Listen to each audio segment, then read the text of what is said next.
And that is why everyone should send each other nudes right off the bat. I like that. Yeah. Let's do it. Send your nudes to host@shatpod.com. Remember when we first met John McClane? Argyle picked him up from the plane and took him down the Nakatomi Tower at the Christmas party.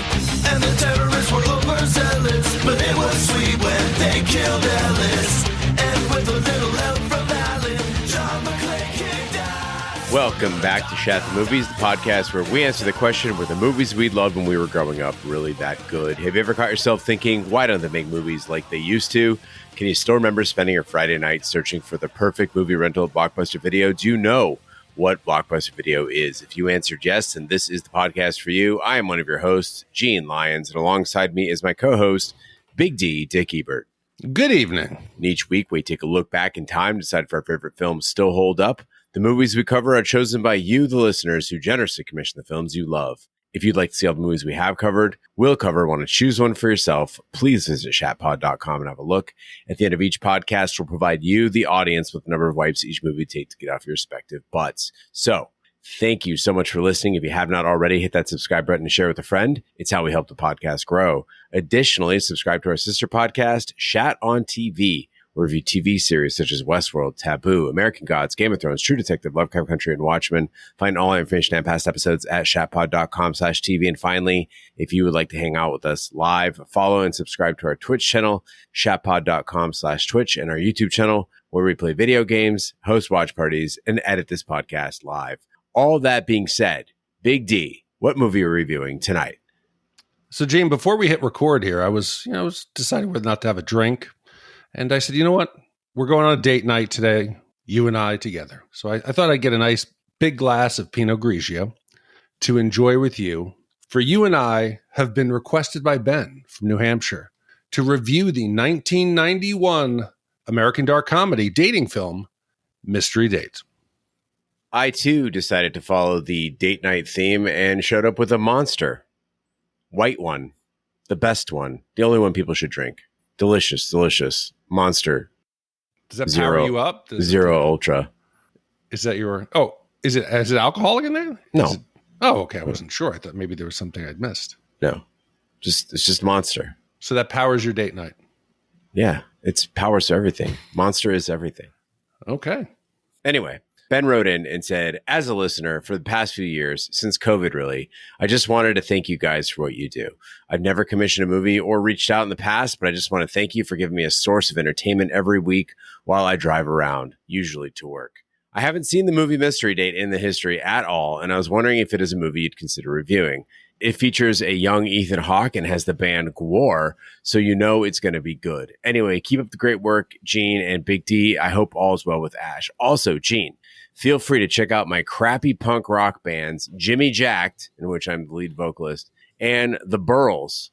Only The Burls if you don't mind lyrics that really don't stand up whatsoever. I was on bass for them. Well, Ben, I'm a big fan of The Cramps, so I don't really care about lyrics all that much. I'll definitely give you a listen. And thank you for writing us and commissioning from the beautiful state of New Hampshire. Well, Gene, I think he's come to you for some feedback because you yourself, you led your own band. You've played your music before. Yes. I don't know if our listeners have heard it, but you might want to promote that. I think this could be your chance. Sure, yeah. If you guys go on SoundCloud, I think it is, you can find Dante and the Infernos, our one album. Also on Spotify, there is a compilation album called Rockin' Necropolis. And on that, we were featured, Dante and the Infernos, one of our songs, our biggest song ever, our chart topper, Shock Substance, is on there as well. So be sure to check it out. That is a 19-year-old Gene Lyons fronting Dante and the Infernos. Back to the movie Big D. Normally when we get a commission, even if we haven't seen the movie, we recognize the title. We remember what it was about. Maybe we saw the trailer on TV. Maybe we saw the movie poster at some point, or our parents watched it or something like that. And I'm not saying this in an insulting way, merely a factual way. The Mystery Date was a non-movie to me. Nowhere in my memory did this movie exist. And I think it's because of the title. I don't know that a movie could have a more generic and unappealing title than Mystery Date. And I know it's not fair to judge a book by its cover, but after watching the movie, I could have given the studio a dozen better titles for this movie. Just off the top of my head. The Car, the DeSoto. That's a good mysterious name. What's DeSoto about? DeSoto. Or call it Look in the Pot, right? You had the Vice in the movie to Look in the Pot. That's a good one. Then you get the poster. And the poster, it looks like, if you haven't seen it, it's like a paperback reprint of a 40s detective novel. So you think it's going to be some sort of like throwback film noir, like this going to be set in the 40s or something. The entire marketing department for Mystery Date needs to be fired for taking what's actually a very interesting film and making sure that nobody went to see it. You see, but it's also very generic on multiple fronts. If you've not seen this film in a while, but you remember the poster, who's on the poster? Is it Ethan Hawke? Is it River Phoenix? Is it Johnny Depp? It could be any combination. It is a mishmash of every romantic, like teen. You have little elements from all of them. The Car, I was thinking License to Drive. There's so much here that could have been other films. But I got to ask you this. Have you watched the trailer yet? I've not. No, this will be my first time. So the trailer takes us to a very special and unexpected place. So it comes up on IMDb automatically and starts playing. And it is laid out like it's going to be some form of like major disaster. I thought it was a trailer for another associated film, maybe another Ethan Hawke movie, but it comes up like the beginning, like a Schindler's List. It's like a historic tragedy. Text comes up of actual disasters with actual deaths. And it says in plain text, October 29th, 1929, the stock market crashes. December 7th, 1941, the bombing of Pearl Harbor. May 18th, 1980, Mount St. Helena erupts. And now, another disaster date in history. And it cuts immediately to Tom spilling a drink in his lap, hijinks, he's fallen all over the place, and a montage of some of the wacky moments in this film. And I'm thinking, there are major deaths in that. That 1980, you had a ton of people who died. Pearl Harbor, there were plenty of people still alive. How long until we get a romantic comedy that equates failing on your first date to make a good impression with September 11th? In Mystery Date's defense, let's think about the fact that this was a small budget movie, that it was two fairly unknown actors in their debut. And maybe they were just, pulling no punches to try to get some attention, right? For the film. You can see it in today's day and age, right? Maybe this will get on Twitter and people will say, this is so offensive. How dare they compare this movie to the stock market crashing, the bombing of Pearl Harbor, and Mount St. Helens erupting. And then someone would retweet it. It would end up on Fox News. And suddenly everybody's talking about Mystery Date. I don't think that was the plan, because Ethan Hawke had already done like Dead Poets Society. And obviously Geena failed because this was not a big hit. Well, Mystery Date is a 1991 dark comedy directed by Jonathan Wax and starring Ethan Hawke, Teri Polo, and Brian McNamara. The film has a 25% approval rating on Rotten Tomatoes based on 8 reviews.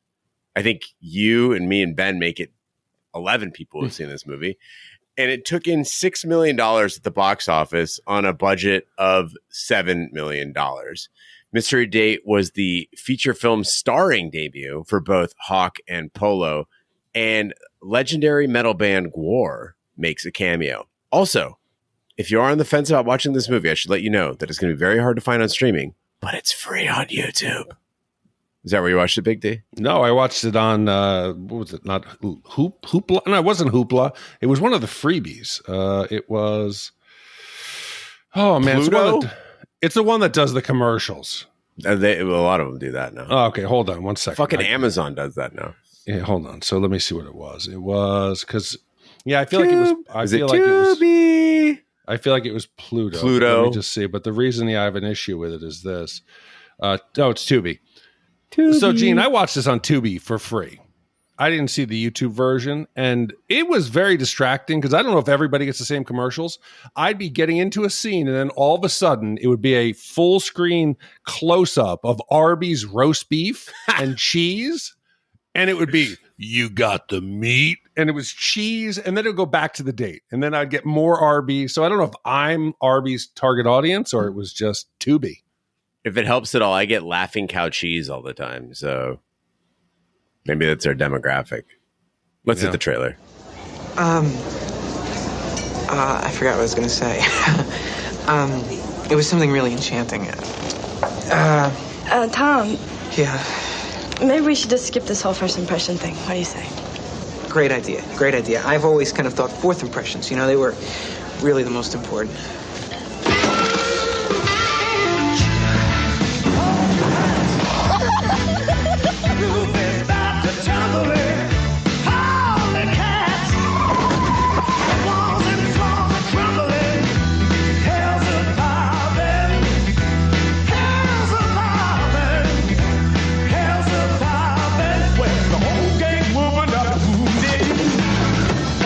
I'm having a great time.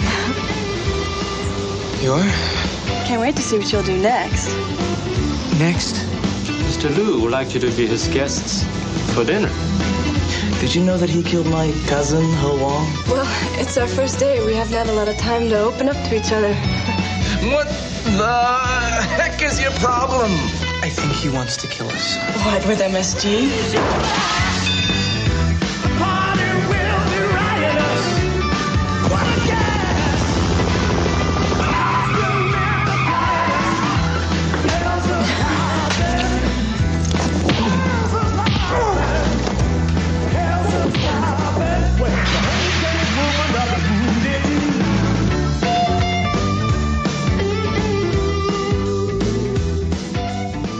Tom McHugh is a shy, well-meaning teenager who lives in the shadow of his confident and mysterious older brother, Craig. When Craig unexpectedly returns home, Tom seeks his help to impress Geena, the girl next door he's been crushing on. Craig cleans him up, lends him an expensive suit and fancy shoes, and even his wallet, offering Tom a taste of his glamorous lifestyle. Excited and nervous, Tom heads out on what should be the date of his dreams. So, Big D, you messaged me last night, or maybe it was 2 nights ago, with the opening lines from this film. Tom is on the beach. He's fawning over Geena, who's about 10 feet away. I think he's like fully clothed at the beach. It's really weird. Was he fully clothed at the beach? Yeah, I think he was. Yes, and I thought he was writing like poetry or something at the same time. He's like fully clothed at the beach. He's like writing poetry, and he's just creeping on her. And then he goes home, and turns out she lives like right down the street, and he's spying on her with a telescope. Didn't really have to go to the beach to look at her, or she's staying in the neighborhood. Next, he's going through her trash to learn more about her.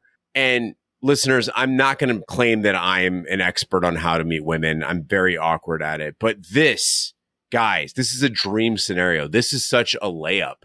The woman is staying across the street from where you live. You do go outside. This is not COVID. Why not just be outside in the street at the same time that she's outside? And then you introduce yourself. Hey, I'm Tom. I live across the street.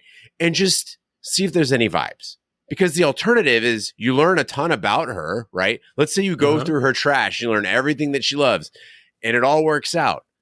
Are you going to spend the next 40 years with this woman never mentioning that you stalked her? It's going to come out and it's going to be awkward. Yeah, but it might be that cute meat story about, hey, you remember that time? Like when my father hit you with the car? It's Back to the Future. It's George McFly creeping out the window, and it turns into a romantic story. But there's... Big D. Yes. Big D. If a woman told you that she learned about you by going through your trash. Oh, okay. You don't understand what I'm saying. Yes, it's something that you would be alarmed at. I'm talking about how common this is in 80s and 90s movies. Okay, 100%. Whether or not you're stalking them, peeping through the window, watching them change, it's cute in these movies. Yeah. Porkies, if you're a nerdy guy, it's okay to get a girl's panties and go into the bathroom and show it to all your friends. If you're George McFly, you can creep out there and do whatever you're going to do in the tree. Or summer school, you got Chainsaw and the other guy laying on the beach looking at all the girls. That's what we're getting here. But I have a bigger problem. When we have these nerdy guys in the films, and we got tons of them in the 80s, you got like Revenge of the Nerds, you got even Michael Anthony Hall in The Breakfast Club, or Porky's, or you think of Weird Science, right? These are all horny boys. They're not stupid boys. They're horny boys. Tom comes from an affluent family, well-educated, well-liked, a good-looking dude. But he is, gosh, golly gee, so innocent that it is ridiculous. He should be a horny boy. He shouldn't be fumbling around when she's tossing him softballs and everything he says. It's a low pressure situation. Just don't spill your drink all over you and fall around the floor. Don't say stupid things. Laugh things off. We see you with other people. We see you with the dinner guests at your parents' party. You can come back. You can throw some zingers. You're pretty funny. And it goes to absurd levels, Gene. It starts off fine. You can be nervous. You can be the boy who doesn't know what to say anything. This is the important date. But he does know that when he stumbles upon a dead body in the trunk or blood all over the floor or a weapon, an Uzi, that he should not try to give a corpse mouth to mouth or get his DNA, hair, and blood all over himself. It's not funny. It's stupid. I didn't think about this until you said what you just said, but we also don't know what Tom is into. Like, he's not a character. He's into Geena, but like, what else is he into? Now, they try, I think, to do this because you look in his bedroom and they got all the cool like band posters up. And this is the thing they did in the 90s to give them like some street cred. It's like, oh, look, there's cool band posters and like there's Michael Jordan's. Like, he likes sports and movies or whatever, but we don't see what he does. He has no friends. He doesn't go out and do anything. Like, what are his interests? We have no idea. And I think that it's a missing component to this movie is who is Tom without Geena? He could easily be a dark character, a twisted character who has no friends, who's tormented by his parents comparing him to his successful brother. And that's why we love John Cusack movies so much, because he's always fucking weird. Like, in the depths of his character, he's a weird dude. And then we get Craig. So Craig's supposed to be like the role model. And in order for this movie to work, Tom's big brother, Craig, he has to be insanely cool. He needs to roll up in that vintage convertible like Andy Garcia, who I think was like 34 at the time, so it's not really going to work. Maybe like a Val Kilmer, right? And sell. This is a slick, alleged law student who gets the ladies and he has all the right moves. Like, we should be watching this. You know, they need the real to, oh yeah, like when he's pulling up, right? That's what we want to see. Instead, we get Brian McNamara. If you guys don't remember Brian McNamara, he was like the dick from Short Circuit, like Stephanie's ex-boyfriend, that guy. And he's got the glasses and the hair and the outfit. He looks like he's ready to sell some Encyclopedia Britannica. He does not look like cool guy. Even in 1991, I was alive then, okay?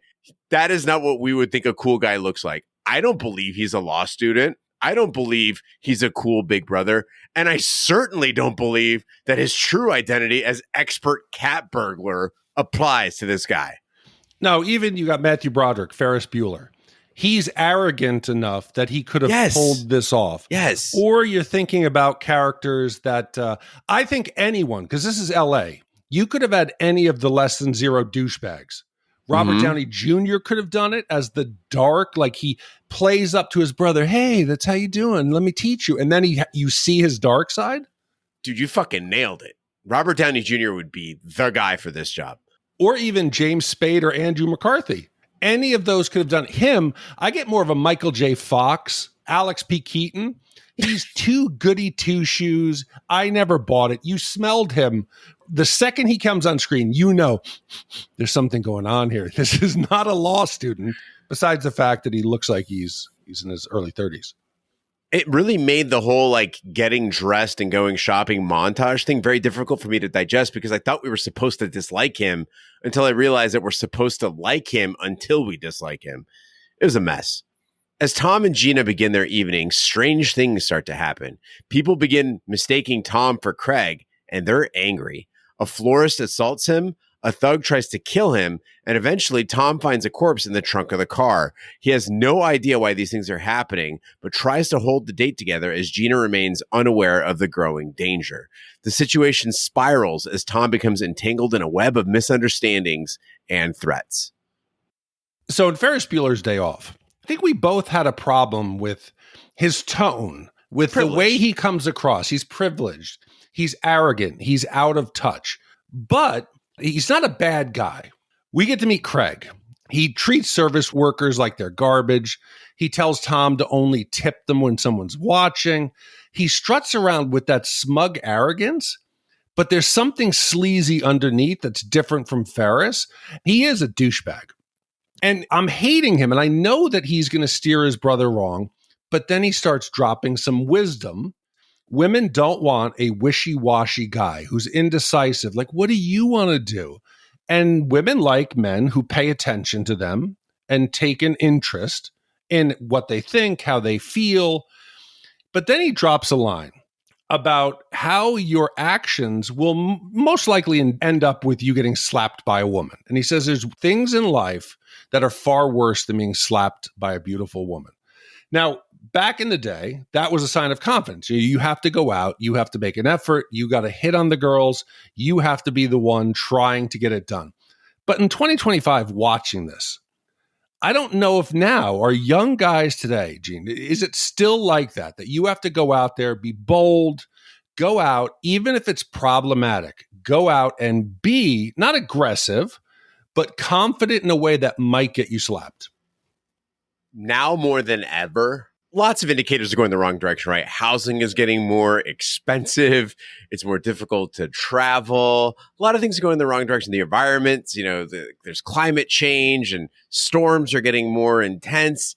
If one thing is getting better, it is the prospects for a young man who's got a pair, right? Because you can clean up right now. If you can make eye contact, hold a conversation and approach somebody, oh my God, buddy, you are set. I recently learned, Big D, that the average teen boy spends 45 minutes a week socializing in person. If you don't count the team sports that they're playing, like just outside of sports and school, 45 minutes a week socializing in person. Women, by the way, or girls, 6 hours. They're socializing in person for 6 hours. Boys, 45 minutes.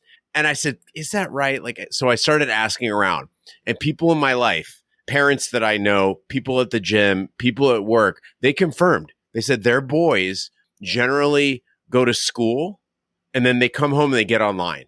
And when they're online, they're either playing games or just in chats and whatever, Discord, they're just hanging out with other boys. Their experience of women is through porn and memes and TikTok, right? So they don't really know how to interact with the opposite sex. That aside, though, I think that the whole idea of the game that we're even discussing here is so outdated, right? And I think you and I'm not saying that we have a mastery of this, but I think why things have worked out for us is it's the approach that we're all human beings. If you just act like women are human beings and caveat, have your shit in order, right? So don't be a fucking mess. I think those two things can get any young man pretty far in life. I've never learned how to play, again, the game, but it was just hey, you're a person, I'm a person, we like similar things. I think that's totally it. Yeah. It's you don't, because there's so many guys who fawn over women. Yeah. Or get nervous. What do I say? Like Tom. Well, what happens if she pulls a knife? Now, that's the extreme ridiculousness that he doesn't understand what women want. But just being able to have a conversation that doesn't revolve around them, but being confident in whatever the conversation is, yes, that's totally it. And I feel bad now that that's the world. And I wonder how the hell did we got here with these guys? That's not enough time. The ones who get it, Gene, you said it. They must be killing it. Yeah. Just racking up. Oh, yeah. And the poor ladies. Oh, maybe all this stuff I've been seeing online is true, but for different reasons. Now, you mentioned that Craig is kind of off early on, and the movie, to its credit, does give us some indications, right? That he's not a character to be trusted, that there's some nefarious thing going on underneath. He says he flew into town, but Tom asks, well, if you flew into town, how did you drive up in this 59 DeSoto? And then again, when Tom wants to borrow it for the date, he kind of freaks out and throws a bunch of excuses out there. We know something is afoot, but I had no idea what the movie actually had in store for us. I did not think it was going to be that. I thought it was going to be he's a car thief, something like that, or he stole his boss, or it's his boss's car that he borrowed and he's actually faking going to law school or something like that, right? Overall, Mystery Date, up until this point, it's playing like a boring 90s rom-com. It's like you said, it's a bit derivative. It's golly gee, I'm an innocent kid, but I like the girl next door, and all the hijinks that will ensue. I 100% did not expect a body hidden in the trunk, which would then shoot around into a cop. And then Ethan Hawke has to like lift up this dead body that's limbs are sprawling around and slipping around at a gas station. That entire Earl's service station scene, from the dead body to the mechanic doing Tai Chi in like blue neon light and the lost fedora that's sitting in a pool of blood, it changed everything for me. Suddenly I was very much into the movie. See, but I think this is important. We should look at how we interpret these movies and scenes, because I think it puts a spotlight on us, on our personalities. You saw this as, oh, this is going to be a simple 90s rom-com. Me, I obviously have a much darker soul and I'm much more nefarious. I thought the brother was setting him up. I said, he's going over the top. Dress like me. Here's my ID. Here's the money. Here's where you go. Here's what you say. I said, fuck, this dude is setting his brother up to get killed or to take the fall for some kind of crime that he had been responsible for. But I thought the brother was doing it intentionally.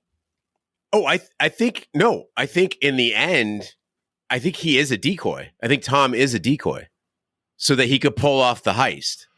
Well, he does say that he was going to be his alibi. Yeah. But you got to be a dark bastard to set up a loved one to go out and end up somehow come across the Chinese, like the Chinese, what do they call them? They're not the mafia, the Chinese.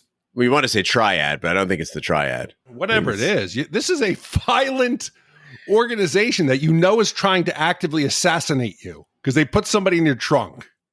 Well, I think what he's thinking is don't give him the car because that's too much of a dead giveaway, right? But what they will say is once the crime is committed, right, they'll say, well, he was spotted at these 3 restaurants.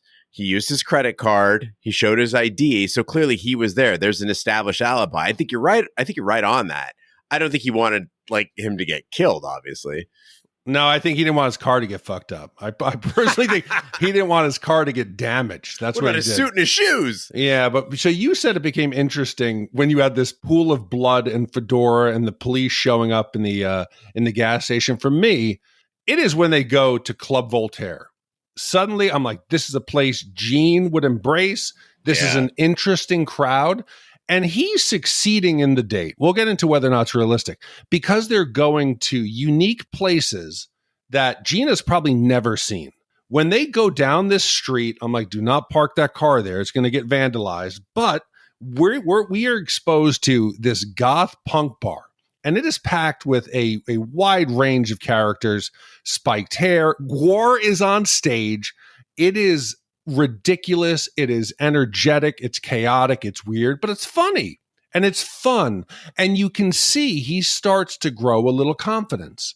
The bartender is kind of playing back and forth. He gets a couple beers. He's for the first time not falling all over Geena. He says, I'm going to go find my brother. I'm going to go look upstairs.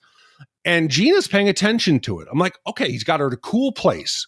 He's looking cool. He's showing like he might be the man. He's going upstairs to find his brother. Wow, this is a whole new world for Geena. And right when I think he's going to grow, he's going to take a step as a character and start to become somebody who by the end is confident enough to get girls on his own, he starts slipping and sliding all over a murder scene, Gene. He's falling. He gets like evidence all over the place. It's ridiculous. Why not make him start to become competent and not covered in this poor man's blood? Again, Big D, we're seeing movies in very different ways because I wasn't so concerned with his slipping and sliding in the Asian man's blood.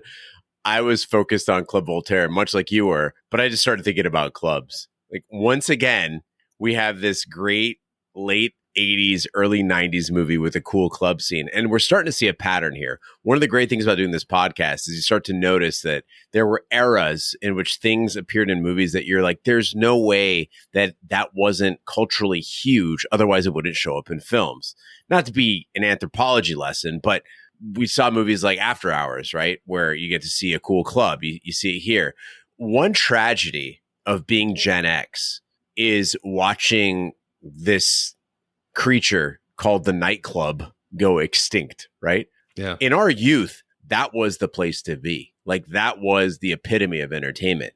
But they're starting to disappear in New York, big time. New York City, big time. Even here in Arizona, we're seeing fewer and fewer of them. And there's a lot of reasons for that. One of them is venues have to have a pretty big footprint to be like a legit nightclub. And that's really expensive. Like the real estate is just expensive. You could turn that into something else or several small things. The other one is that Gen Z, we've discussed this before on the podcast, much more health conscious. They drink less. They go to bed earlier. They're online a lot. They are going to the gym more. Like they're just doing that. But the other thing I was thinking about was I really don't think we talk about this enough. We like to, and there's a good reason, right? We want to put it out of our heads. It's COVID. Like COVID, why are the teen boys not socializing? Why are places shutting down? COVID changed things in ways that I think we act like it wasn't a big deal. It was a huge deal. Gene, I don't want to be dismissive of your thoughts, so I'm going to try to. I think you're misguided. Okay. I believe technology is the root cause. Yes, we drank more, but because we needed to. There was no online place to meet. There was no event planning. There was no communicating to go to a location without actually going to a bar to meet somebody. You had to get up the liquid courage to go out to the bar and dance. There would be women there who wanted to meet, guys there who wanted to meet. They would commingle. You'd get drunk to lower your inhibitions, and then you might meet someone. Now, and this I've learned from my nephew who's in his mid-20s, he doesn't have to go out to a bar. He just goes on to Tinder or Bumble, meets a girl, goes directly over to her. They hook up. He goes home. You don't need that meeting place anymore. Individuals connect on their own without a venue or location that needs you to all go to one place. I think that's 100% true. What I'm saying, though, is as far as the death of the nightclub goes, I'm saying it's accelerated by COVID for two reasons. One, what you just described, people learned that the technology was there and they broke those cycles, right? So it used to be that you would pass it down, right? Like I learned about bar culture from people older than me who learned it from older than there.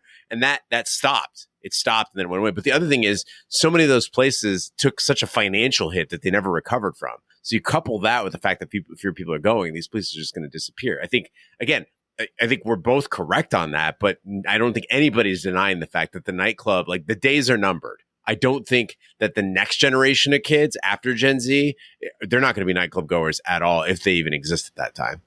No, and I think they all just feed off of each other and escalate it.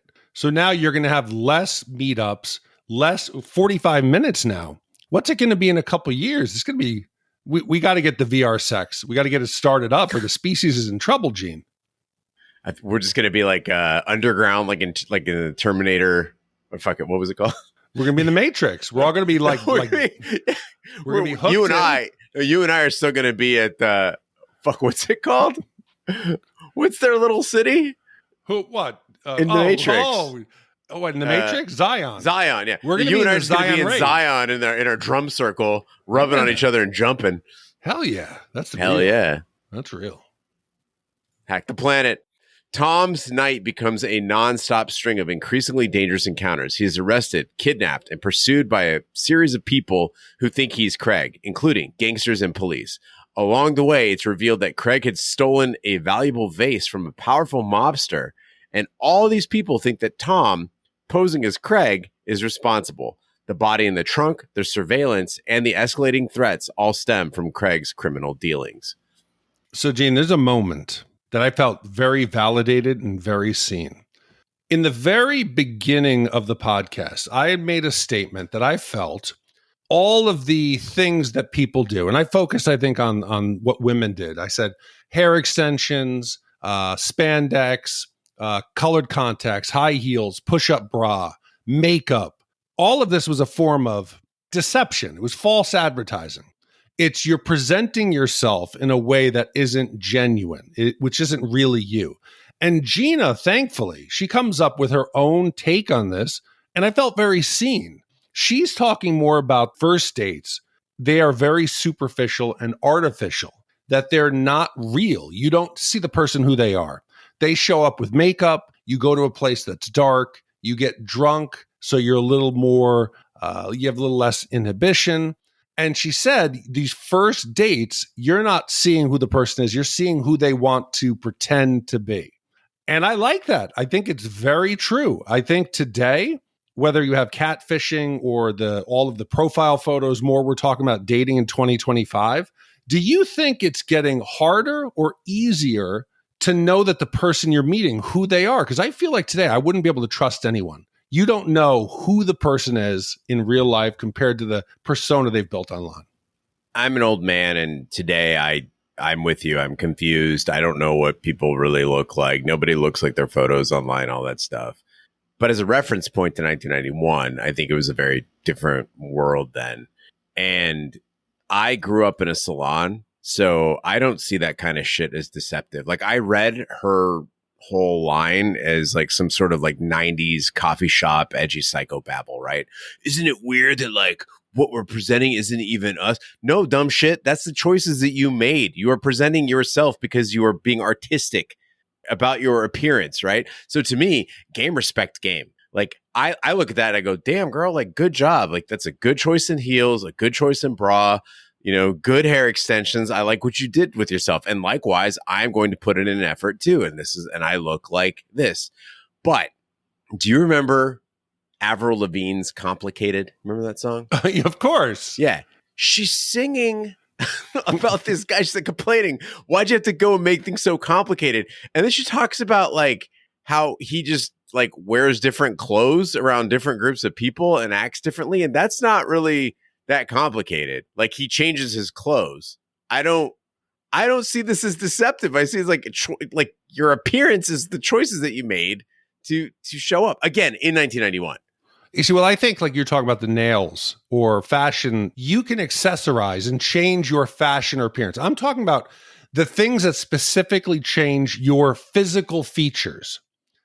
Guys wearing heels, like those fake bottom like shoes that add like, you think that's cool? Yeah. I mean, it hurt Prince, but other than that, it was cool. Okay, so let's say you go out to a bar, Gene. Say you liked big boobs. You like big butts. Gross. Okay. I mean, that's cool. You liked girls with long hair. Then the next day, after you've taken a girl home, she's in your bed and you realize the butt is padded. Her push-up bra is not genuine. She's wearing heels and she's got extensions.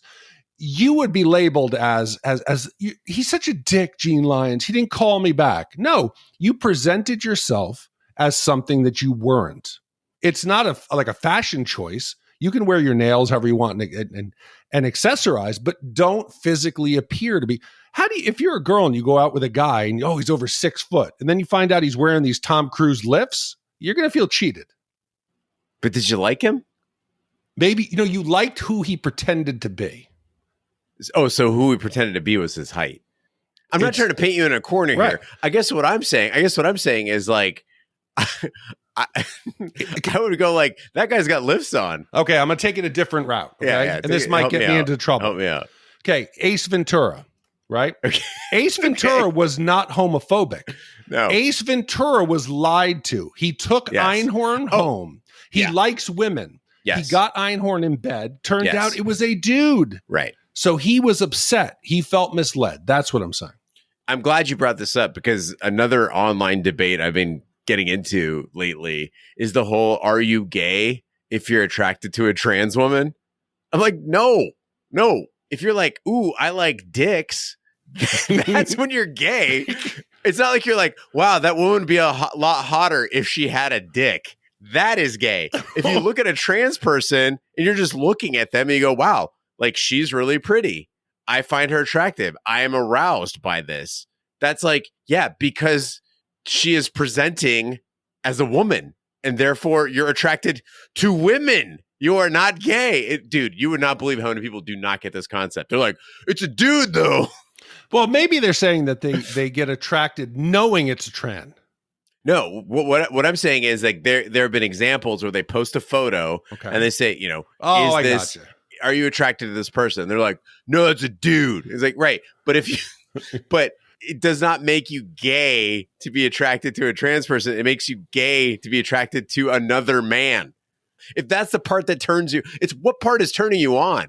That's the thing. So I guess getting back to your, the whole thing there is the part that attracts me to a person very much is, I would say, their real physical body. Like, I am very much about that, right? I don't care about eyelash extensions. I don't really care about your makeup. I don't really care about hair extensions and all that shit. But if you're not fit, it's a problem. Like, that's me, right? And that's okay to have different tastes. It's okay to have different tastes. So yeah, so in that sense, Big D, if a person looked very, very fit and then their clothes came off and they were not very, very fit, I wouldn't be mad at them, but I would also say like, hey, just I'm not that attracted to this person seeing that they're not fit.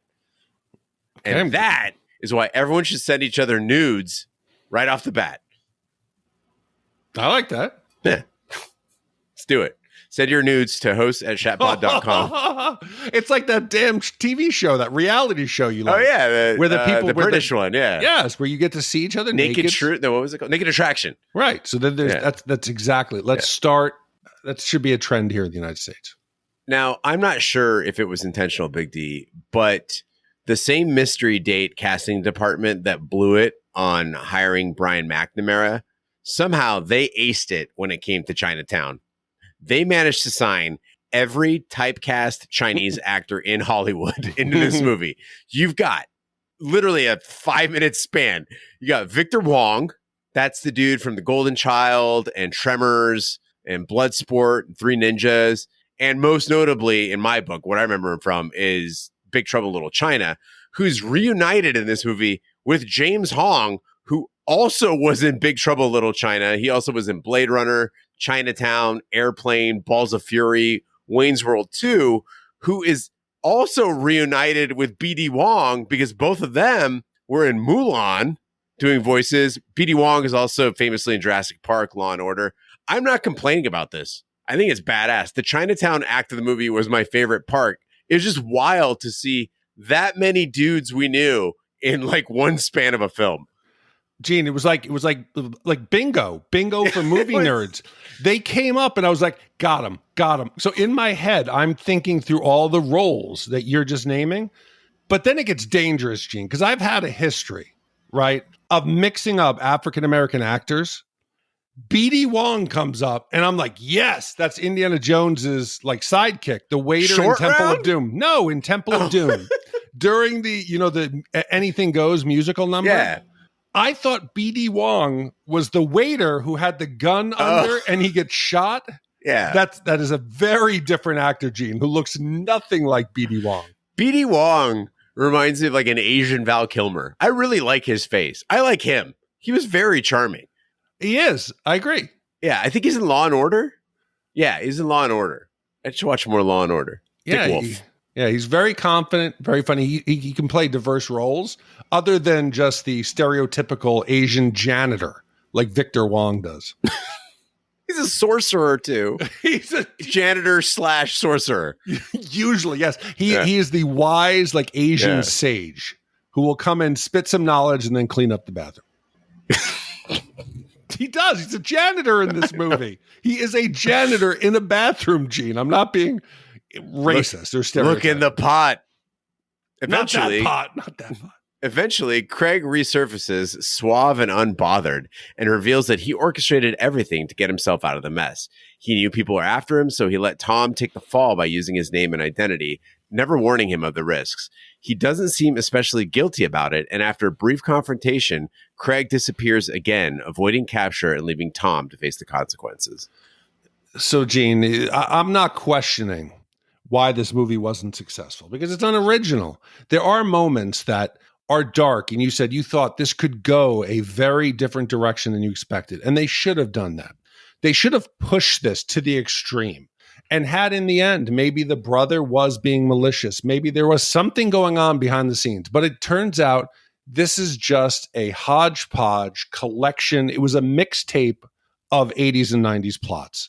Even as we're talking now, I'm seeing more of them. Mystery Date feels like I was going to do a Mad Libs to come up with a plot and give you options to fill them in, because you could. All of these are little pieces of spare parts left over from better movies. You've got the overbearing parents who have the immaculate house, whose kids are going to Ivy League, and they're proud to tell their affluent friends about it. You got Risky Business. Then you got mistaken identity, big city crime, chaos. You got a mistaken identity. That's Adventures in Babysitting. Then we got, hey, the family car that's taken on a date to impress a girl, gets damaged and destroyed. That's License to Drive. There's so many little things in this, like that you could cut out and make it a more streamlined, more enjoyable film. The flower guy. That felt to me like the kid in Better Off Dead. $2. Yep. He kept popping up more and more, and it kept getting more extreme. Cut him out. I didn't need the train death murder scene with him where he's trying to kill him now. It's ridiculous. Axe the uptight parents. We didn't need them in the beginning. We didn't need them in the end. Why did Craig, this is Gene Lyons thing, where I start rewriting the movies like you've recommended about the three soldiers in the Deer Hunter. About they're all going out to a forward operating base and their helicopter gets shot down. I'm on board with that. Mikey, Gene, Steven, you guys are both here? Hey, how you guys Hey, doing? Nick, what's up? How about instead of the brother pretending to be in Ivy League school to become an attorney and living in a different state, how about he just lives in LA and he works at a gallery? Maybe he's already an attorney who's supposedly doing very well. You cut out all these little parts, it'll be a tighter, funnier film. If you did that, though, you lose the Scotty dog clock, which was very cool, and you'd lose Fisher Stevens. It's Fisher Stevens. This is Ben Jabatuya from Short Circuit. It's the Plague from Hackers. He's great. I really like the flower guy. You're right. It is derivative. It's the $2 kid from Better Off Dead. But I think the chaos is the point that these characters keep popping up, that they don't die, that the story keeps building and building in the entropy of it. I think that was intentional. I like the flower guy. I like that he kept popping up. I don't know. That was just me. Didn't work for you? No Fisher Stevens in your life? I wanted him to die. Kill Fisher Stevens. Why? No.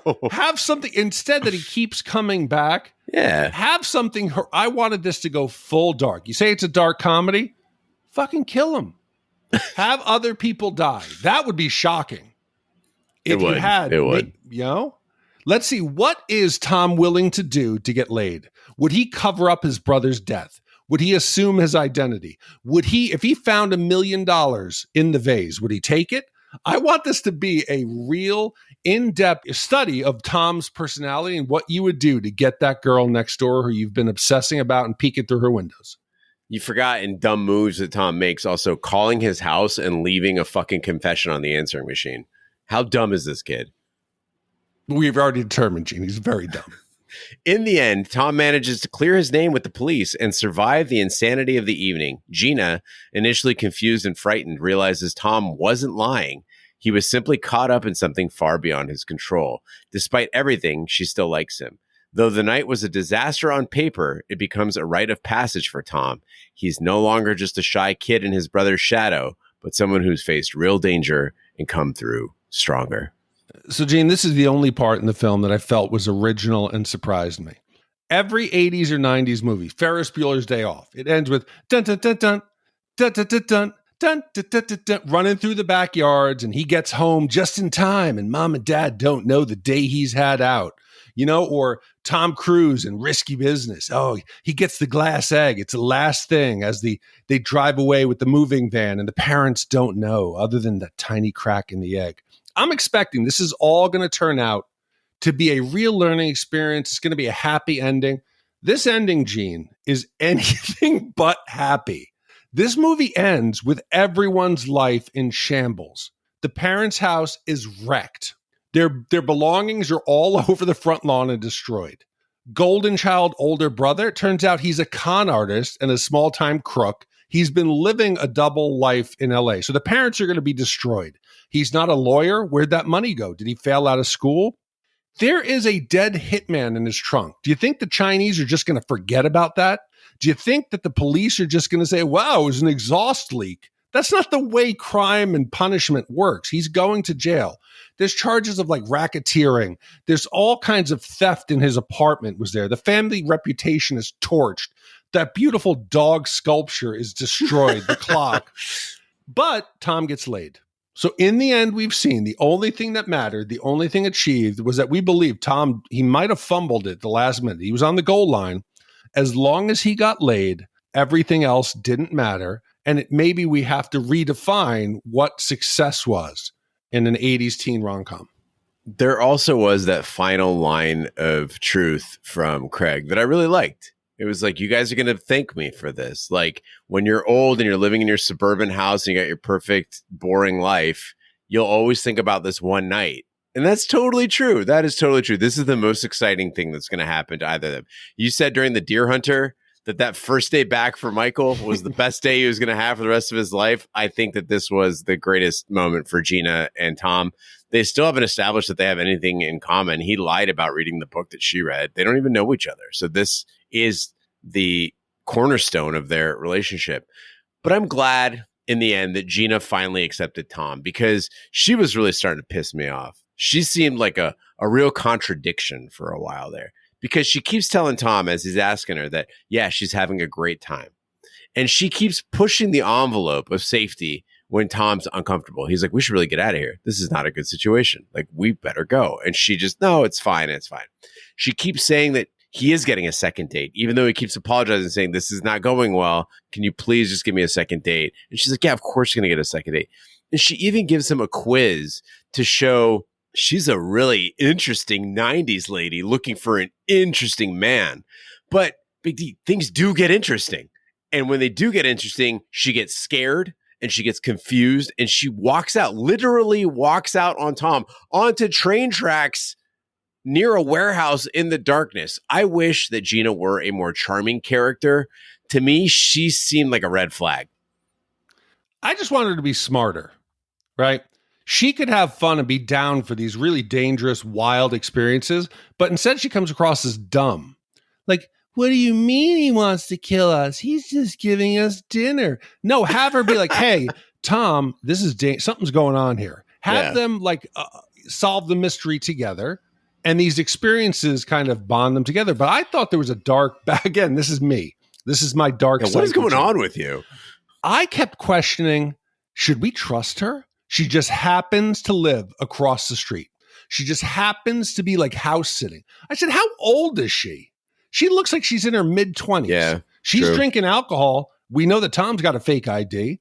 How old is she? Why is she there? What's going on? I thought maybe halfway through we were going to find out that she was in it with Craig or whatever. But instead, at the end, maybe she's there because she's a recovering addict. Who knows why the hell she's there? But I don't see this going well, Gene. I think we should have gotten like an end of credit scene where we see Tom, like 45 and broken, balding, coming home. We see Geena in the house. It's destroyed, multiple kids. She's unhappy. And they all just think back to this one day, Gene, which was the pinnacle of their romantic relationship and their life. Well, with all the reboots and sequels we're getting, maybe we'll get a mystery date too in 2026. All right, now is the time of the podcast we give our Shat score for Mystery Date. Shat scores are our way of telling you how many wipes this movie takes to get off your respective butts. 0 wipes is a perfect movie. It's an urge that springs from the loins. And 5 wipes is an absolute disaster of a film. It's when your transmission gets wet and sticky. I'll go first. Big D, who am I to allow some casting mistakes to tarnish the name of a perfectly good movie? Mystery Date, despite its flaws, it is fun. It is chaotic. It kept me guessing. And much like The Warriors and After Hours, it's a movie that takes us across a city at night and introduces us to the neighborhoods and the characters and the secrets that we find along the way. We got to see Shea Lu. We got to see Shea Lu. We got to see Voltaire. We got to see the gallery and just Chinatown and the neon lights at night. We got to see Earl's. I don't know if there's a name for that kind of movie, a spanning the city at night movie, but that is a genre of film I like. And I enjoy this. It wasn't great. It was slightly above average. I go 2 wipes.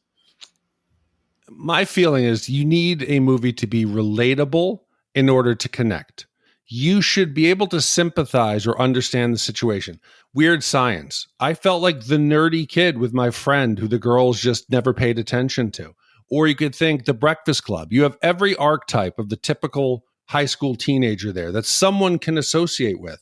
Even After Hours. You could be just that guy in the big city who doesn't seem to find love, or Summer School, or even we had Some Kind of Wonderful. Gene, you could be that gorgeous, hot new student in school who's pining for that other girl. Like you could connect with those. Did you find that you connected with characters in like Galaxy Quest or Conan the Barbarian? I'm talking about a coming of age romantic comedy. Okay, Not No, I do not associate with Conan the Barbarian or, like let's say Terminator or movies that don't have anything to do with my life. But in a coming of age film about the awkwardness of adolescence and finding a mate and maybe the first time having sex, it should be something you can connect with, you can understand. Nothing about Tom and Craig's life did I feel a connection with. And for me, I think it's 3 wipes. And it obviously didn't connect with the audience, Gene. Because I couldn't relate to any of these characters or situations. Whereas 16 Candles and all of the John Hughes movies, they spoke to me, but that just might be me. I don't think you give yourself enough credit, Big D. When I think Dick Ebert, I think Riddle of Steel. The lamentation of the women. What is best in life? That is what is best in life, Gene. It is you throw that witch into the flue after you have sex with her corpse, and then you're handed a beautiful then you're handed a beautiful woman to mate with in your pen. And are you going to be the good guy, Gene, and turn it down as you cover her in a fur, like a wild fur? No, you're getting ready to make love. All right, Big D, before we close this one out, I got one email. It comes from Mark. He says, guys, now that I've heard your review of Hellraiser, I would welcome your review of an earlier sci-fi horror movie with weird dudes from other dimensions. None other than Phantasm from 1979. This movie was so great for how much it scared the piss out of me at the time. I was 9. That when I came back to it later, realizing how low budget it was obvious that this movie needs to be in the Shat horror pantheon. If for some reason this movie doesn't float your boat, I wanted to request that you guys come back to focusing on 80s and 90s movies before going on to the 2000s. So I thought I would help provide a list of movies that have not been covered. And if you give a green light to any of these, I am more than happy to commission. So Mark is writing in to request Phantasm from 1979, but also is down with Heavy Metal from 1981, Time Bandits from 1981, Prince of Darkness from 1987, Flatliners, we've done that one, Johnny Mnemonic from 1995, Strange Days. Didn't we do that one too? Yes, you guys did it. Strange Days. Yeah, we've done it. And Entrapment. 1990. Catherine Zeta-Jones. She dips beneath lasers. Whoa. Love listening to you guys on my commute, both in the car and in the air. Don't go changing. And that comes from Mark. So my personal feelings, Prince of Darkness is terrifying even to this day. The way that the homeless become or the unhomed, Gene, get houseless. The houseless get possessed, and their body is almost like it's a vessel filled with bugs, and it's an ending that's very dark. It terrified me. But Phantasm, I'm going to admit something here. I was so scared because the poster and the main character look so odd. Yeah. As a kid, I could never get myself to do it. I was too terrified of just the characters and not knowing. It looks like people are getting tortured for real on set of this film, and I could never get myself to watch it. I'm into it. I'm down to do it. Have you seen the Prince of Darkness? I have. Out of that list, I've seen Flatliners, Johnny Mnemonic, Strange Days, Entrapment, and Heavy Metal, but I've never seen Time Bandit. Wait. Which one was Time Bandits? I think Time Bandits is coming up. Isn't that with I've seen Ice Pirates? I've seen Time Rider. I have not seen Time Bandits. Yeah. So no, I've not seen Prince of Darkness or Phantasm. So Mark, it sounds like Phantasm is a go, but if you did want to do Prince of Darkness as well, I think it sounds like Big D is very into that. So I would have nightmares of Phantasm. Yeah. It looks creepy. It looks like snuff film. If it was a horror film, it looks terrifying, Gene. By the way, I also thought that's what was in the vase in Mystery Date. I thought it was gonna be like 8mm. That would have I would have taken that. Yeah, I definitely would have. Yeah. Overall. Anyway, thanks, Mark, for writing in. If you would like to write in, just write us host@shatpod.com, attach a nude, and we'll get right back to you. Big D, what do we have coming up next week? Gene, next week, one of the biggest stars in country music grows disillusioned with the hollow performances and overproduced arena shows he's contractually obligated to play. In an effort to become grounded, he walks away from the spotlight and goes back to the country town of his youth. After finding work at the ranch, he falls for the owner's daughter. However, his manager is determined to keep the show going. Commissioned by the legendary Frank Fall, came out in 92. And Gene, I have no idea what I'm getting in for, but this is not A Star is Born. So this is something similar, I assume? Yeah, so this movie was custom made for George Strait, and the album that he made off of this, I believe, is his best-selling album ever. But it reminds me that this idea of keeping country like real, like this goes back a long time. This is something I've been on this one for a while. Like I've been kind of complaining about this. This is like over 30 years ago that they made this movie about, get out of the bright lights, get out of the smoke show, get out of the big arena show, just play with your band, make the music real. And if I may, if you'll permit me, on my Instagram story last night, because I saw so many of my friends went to see Morgan Wallen, and he sucks, you guys. He sucks. And so I posted, I am absolutely astonished how many people I know willingly paid money to see this talentless, racist, drunken, tantrum-throwing ass clown.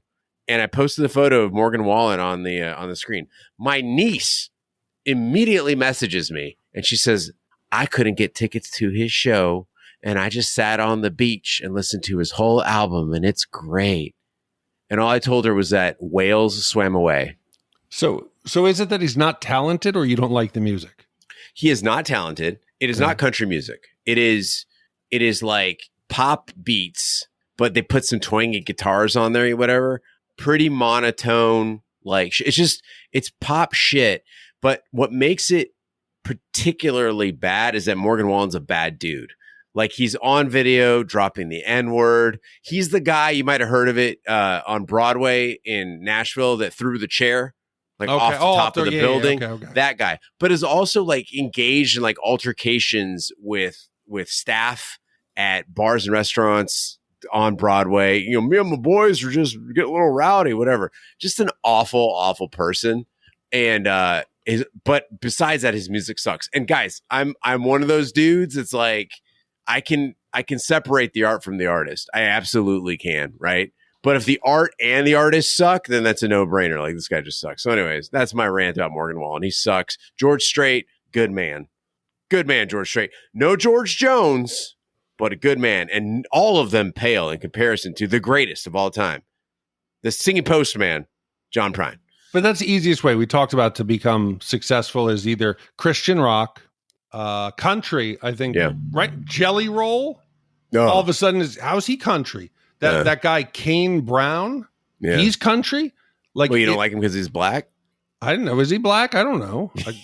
All I know is he's a Dallas Cowboy fan. That was enough for me. But I don't know who this guy is. But I always see the videos of him walking out with a celebrity from wherever the region was. And that seemed a bit desperate, that you... He trotted Drake out. And I think that was because of the N-word. He was like, oh, no, look, I like blacks. Here's Drake. Okay. I'm probably misquoting him. He says like the blacks, but you know what I mean. Okay. Well, I'm eager to see what we get here.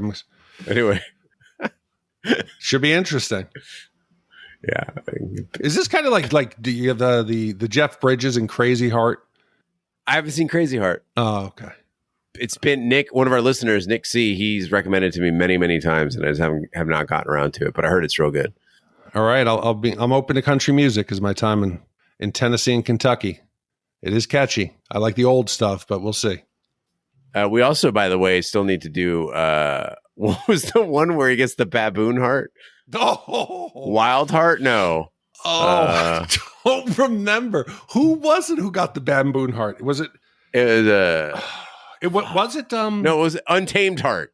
What was it? Was it Robert Downey Jr. who got it, or was it like one Jake Gyllenhaal? Who got the baboon heart? It's Christian Slater. Oh yeah, yeah. Untamed Heart, a 1993 romantic drama. The unlikely romance between a young woman unlucky in love and a shy man who has a heart defect. Untamed Heart, starring Christian Slater and Marissa Tomei and Rosie Perez. Wow. I might do that as just a birthday gift for you. No, you know what you have to do for me was that Matthew McConaughey movie about little people where Gary Oldman plays a little person. Oh, no. Do you remember that one? It's called like Little Feet, I think. Hold on. Matthew, it was Gary Oldman. Hold on. Oh, fuck. You remember that one, right? Yeah, it's called yeah. Tiptoes. It's Tiptoes. Yes, it's Matthew McConaughey. Matthew McConaughey is trying to romance Kate Beckinsale. Then Matthew McConaughey's brother is a little person named Ralphie, who's played by Gary Oldman, and they only shoot him from like the waist up. And he's friends with Peter Dinklage, Maurice. That's his other little person friend, and the whole family's little people. Hey, forget everything we said on the How to Train Your Dragon episode. Keep making remakes, reboots, sequels. Don't make anything new. No original stories. I don't want to do any Tiptoes, or Untamed Hearts. None of that shit. We should no do mystery dates for Christmas this year. We should say screw the Christmas movies. We should do a movie for each other. Like a gift? Yes. Like my gift to you could be Tiptoes, or you could give me. Christmas is such a wonderful time, though. But that's what this is about. You got Patricia Arquette. You've got David Alan Grier. You've got Matthew McConaughey. Great. That is pretty good. Kate Beckinsale. This looks maybe like for Hanukkah. Maybe we give each other for Hanukkah. No, this would be the gift that keeps giving. You give me a Kwanzaa gift. I'll get you a Hanukkah gift. Okay. Yeah. All right. Thank you, Frank, for commissioning our upcoming film. Thank you, Ben, for commissioning Mystery Day. Thank you to all our commissioners to make this podcast possible.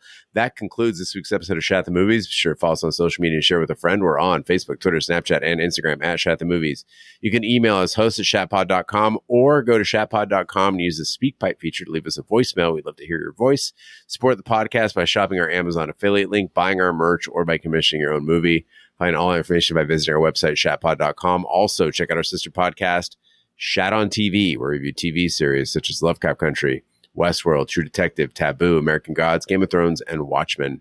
Find all that information on our website, shatpod.com/TV, wherever our fine podcasts can be found, including Apple Podcasts, Google Play, Stitcher, and YouTube. Be sure to subscribe. And if you stop by Apple Podcasts, please leave a 5-star review. It helps the podcast grow. On behalf of my co-host, Big D, I'm Gene Lyons. Join us next week for the following movie.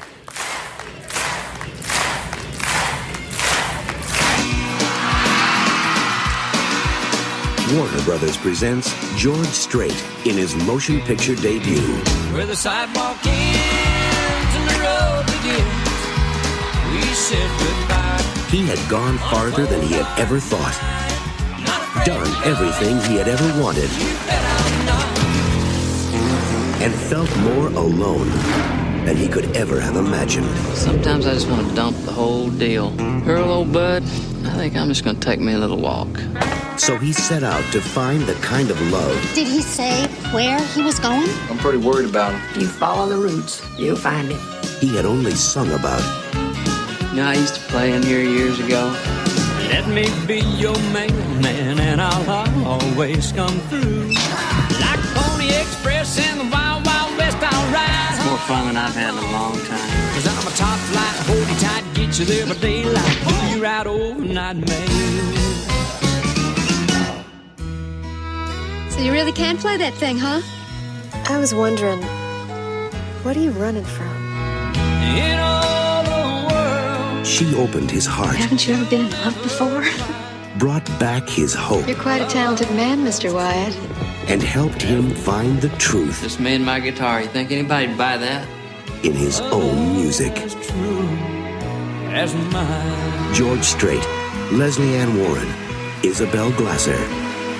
Pure Country. Directed by Christopher Kane.